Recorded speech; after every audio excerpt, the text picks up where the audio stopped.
if you're using every ounce of willpower to show up to the strength training session, you're probably not going to be great with sleep or nutrition or all the other things because you're just using so much energy to do that. And they're like, well, God, I just don't love exercising. And I'm like, no, you just haven't found the right exercise yet. Mm. There's running, there's rowing, there's swimming, there's hiking, there's rucking, there's all of these different things. There's strength training, there's kettlebells, dumbbells, barbells, bands, whatever it is, find your kind of movement flavor.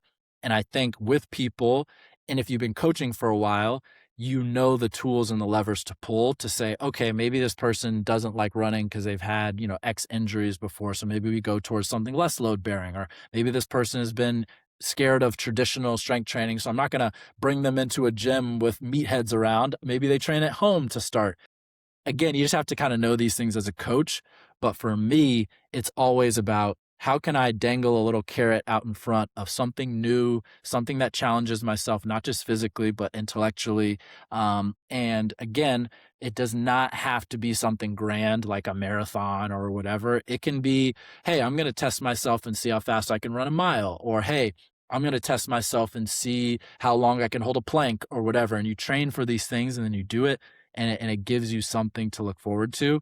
But yeah, it's one of those things where if you don't have some level of enjoyment of what you do, it's just very hard you're using so much willpower, and willpower is such a fatigable thing to where, like, if you're using every ounce of willpower to show up to the strength training session, you're probably not going to be great with sleep or nutrition or all the other things because you're just using so much energy to do that. So for me, how do you make it frictionless? Does that mean working out at home? Does that mean, doing things that you enjoy? Start there, because like James Clear, Atomic Habits, I love the saying. He says, like, standardize before you optimize. You have to build the habit before you can improve the habit.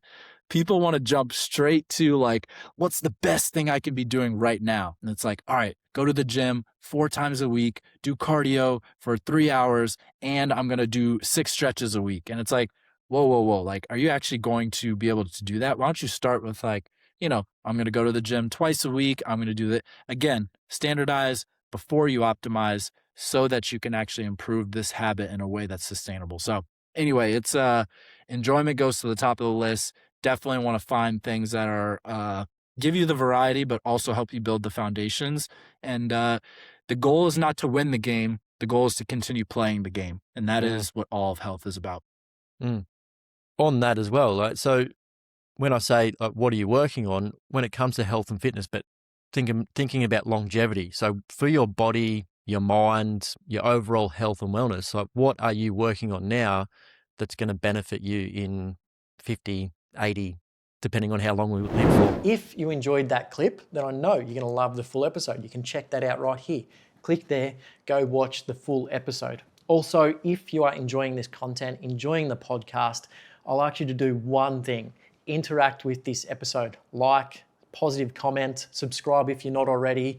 It really does help this podcast reach more people to help them find their true form. So I appreciate your time in watching the content, and I'll see you over in the full episode.